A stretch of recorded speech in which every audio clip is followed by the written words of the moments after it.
भाइयों आज की वीडियो में बात करेंगे बॉक्सिंग वर्सेस एमएमए के बारे में। तो क्या वाकई में एमएमए अब बॉक्सिंग से ज़्यादा एंटरटेनिंग बन चुका है? क्या यूएफसी जैसे इवेंट में भी अब पेपर व्यू बॉक्सिंग फाइट को पछाड़ रहे हैं? और भाई इसी के साथ बहुत बड़ी अपडेट कॉनर मैग्रेगर की वापसी को लेकर है।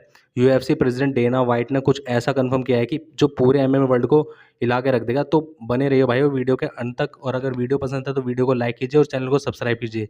तो चलिए शुरू करते हैं। भाइयों पिछले हफ्ते की बात करें तो दो बड़े इवेंट्स हुए थे। एक था यूएफसी का और एक था बॉक्सिंग में। यूएफसी में फाइट थी जेन सिल्वा वर्सेस लोपेस की, और बॉक्सिंग में थी कैनेलो वर्सेस टेरेंस की। अब भाइयों सुनने में ये आ रहा है कि यूएफसी फाइट नाइट जो एक छोटा सा इवेंट था वो ज़्यादा एंटरटेनिंग था एज़ कम्पेयर टू कैनेलो की फ़ाइट के। क्योंकि भाई वो जेन सिल्वा वर्सेस लोपेस की फ़ाइट हम सब ने देखी थी और उसमें काफ़ी चीज़ें थी।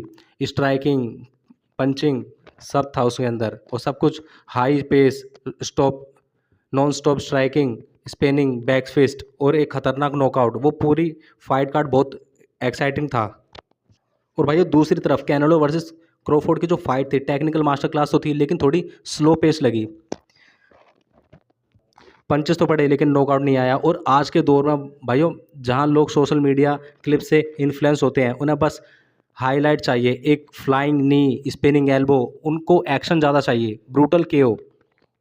अब भाइयों क्या सच में एमएमए बॉक्सिंग से ज़्यादा एंटरटेनिंग है?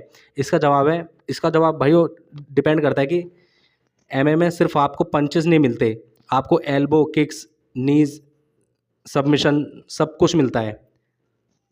और भाई वो छोटे ग्लव्स होते हैं जिसकी वजह से नॉकआउट जल्दी आते हैं, और अनप्रिडिक्टेबल मोमेंट्स बहुत ज़्यादा होते हैं, और फाइट फिनिश होने के रास्ते भी कई होते हैं। टीकेओ, सबमिशन, डिस्क्वालिफिकेशन काफ़ी होते हैं, और यही अनप्रिडिक्टेबल बनाती है एमएमए को। भाई मेरे हिसाब से तो दोनों खेल अपनी अपनी जगह है। अब कुछ लोगों को लात घूसे और नॉकआउट देखने में मज़ा आता है, और कुछ ऐसे लोग हैं कि जिनको वो हर चीज़ समझते हैं, हर हर फाइट की हर चीज़ों को समझते हैं। जैसे रेसलिंग, उनको रेसलिंग भी सही लगती है। हर फाइट का एक अपना नज़रिया होता है। लेकिन कुछ फैंस ऐसे होते हैं जिनको सिर्फ नॉकआउट और लात घूसे ही देखने में मज़ा आता है।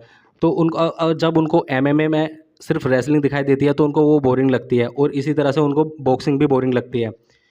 तो भाइयों अलग अलग तरीके की ऑडियंस है, लेकिन भाइयों सच तो ये है कि दोनों खेल अपनी अपनी जगह पर हैं। भाइयों बॉक्सिंग की पॉपुलैरिटी हमेशा से हाई रही है, इसमें तो कोई शक नहीं, लेकिन पिछले कुछ 10-15 सालों से ऐसा हुआ है कि बॉक्सिंग ने थोड़ा सा मोमेंटम खो दिया है। क्योंकि बॉक्सिंग में अक्सर बड़े बड़े नाम एक दूसरे से फाइट करने से बचते हैं। मिसमैच फाइट्स होती हैं ताकि अनडिफिटेड रिकॉर्ड बना रहे। इसी की वजह से फाइट्स लेट होती है और कभी कभी होती नहीं है। यूएफसी में ऐसा नहीं है, यूएफसी खुद ही मैच मेकिंग करती है और टॉप फाइटर्स को आपस में लड़वाती है। इसी वजह से यूएफसी में 2015 से 18 के बीच काफ़ी गोल्डन एरा डिलीवर किया है। ऑलमोस्ट हर महीने एक ब्लॉकबस्टर फाइट होती है।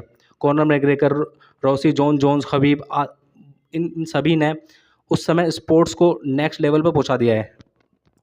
अब कुछ लोग बॉक्सिंग को बोरिंग समझते हैं, लेकिन बॉक्सिंग बोरिंग नहीं है। उसके अंदर काफ़ी हेड मूवमेंट होती है, फुटवर्क होते हैं, एंगल, काउंटर पंचिंग और डिफेंस, काफ़ी चीज़ होती है उसके अंदर भी। कैनेलो वर्सेस क्रोफोर्ड जैसी फाइट को अप्रिशिएट करना है तो भाइयों आपको समझना होगा कि उसमें कैसे फेंट्स काम कर रहे थे, कैसे रिंग कंट्रोल हो रहा था और कैसे डिस्टेंस मैनेज हो रहा था। बॉक्सिंग में हर राउंड एक साइकोलॉजिकल बैटल होता है, और जो लोग इस गेम को डीपली फॉलो करते हैं उनके लिए बॉक्सिंग एडिक्शन है। और भाई एमएम में ऐसा होता है कि कभी तो इसमें स्ट्राइकिंग हैवी वॉर होती है, कभी ग्राउंड बेस मैच होता है, कभी सबमिशन से फाइट पलट जाती है। तो ग्राउंड गेम हैवी फाइट्स दिखती है तो उनको बोरिंग लगती है। जबकि लोग बीजेजे या रेसलिंग को समझते हैं, वो जानते हैं कि एक छोटी सी पोजीशन चेंज से पूरी फाइट बदल सकती है, और यही एमएमए की पूरी खास बात है। अब भाइयों बात करते हैं कॉनर मैग्रेगर की। भाइयों क्या कहा जा रहा है कि कॉनर मैग्रेगर वापसी कर रहा है। यूएफसी प्रेसिडेंट डेना वाइट ने हाल ही में कंफर्म किया कि कॉनर मैग्रेगर की वापसी 2025 जुलाई में हो सकती है। और सबसे बड़ा शॉकिंग पार्ट यह है कि वो व्हाइट हाउस में होने वाले एक यूएफसी इवेंट को हेडलाइन कर सकते हैं। भाइयों अमेरिका के इंडिपेंडेंट डे के आसपास, और डेना वाइट इस पूरे प्लान को डोनाल्ड ट्रंप के साथ मिलकर एग्जीक्यूट करना चाह रहे हैं। और कॉनर मैग्रेगर इस इवेंट के लिए पहला चॉइस है। डेना वाइट का कहना है कि उनकी कॉनर मैग्रेगर से रोज बात होती है और प्रिपरेशन भी शुरू हो चुकी है, और अगर ये होता है तो भाई शायद कॉम्बैट स्पोर्ट्स हिस्ट्री का सबसे बड़ा आइकॉनिक मोमेंट बन सकता है। तो भाई अब आते हैं कि क्या एमएमए ज़्यादा एंटरटेनिंग है बॉक्सिंग से। तो भाइयों ये ऑडियंस के ऊपर डिपेंड करता है कौन सी ऑडियंस का टेस्ट कैसा है। तो भाइयों मेरे हिसाब से मुझे तो एमएमए ज़्यादा अच्छी लगती है, क्योंकि उसमें काफ़ी चीज़ें देखने के लिए मिलती है, उसमें हमें रेसलिंग देखने के लिए मिलती है, उसमें पंचिंग स्ट्राइकिंग सब कुछ देखने के लिए मिलता है। बाकी ये ऑडियंस पर डिपेंड करता है कि ऑडियंस का टेस्ट कैसा है, उसको कैसी चीज़ें कैसी फाइट क्या देखना पसंद है। और जेन सिल्वा और लोपेस की फाइट भी काफ़ी इंटरेस्टिंग फाइट थी, लेकिन इसका मतलब ये नहीं कि बॉक्सिंग बोरिंग है, वो भी अपनी जगह बहुत अच्छी फाइट हुई थी, कैनेलो वर्सेस क्रोफोर्ड की। तो भाई तो लोगों पे डिपेंड करता है उनको क्या चीज़ देखना पसंद करता है। भाई कमेंट करके बताना आपको बॉक्सिंग अच्छी लगती है कि एमएमए अच्छी लगती है। तो भाई अगर वीडियो पसंद आए तो वीडियो को लाइक कीजिए, चैनल को सब्सक्राइब कीजिए। मिलते हैं आपको नेक्स्ट वीडियो में, तब तक के लिए बाय बाय।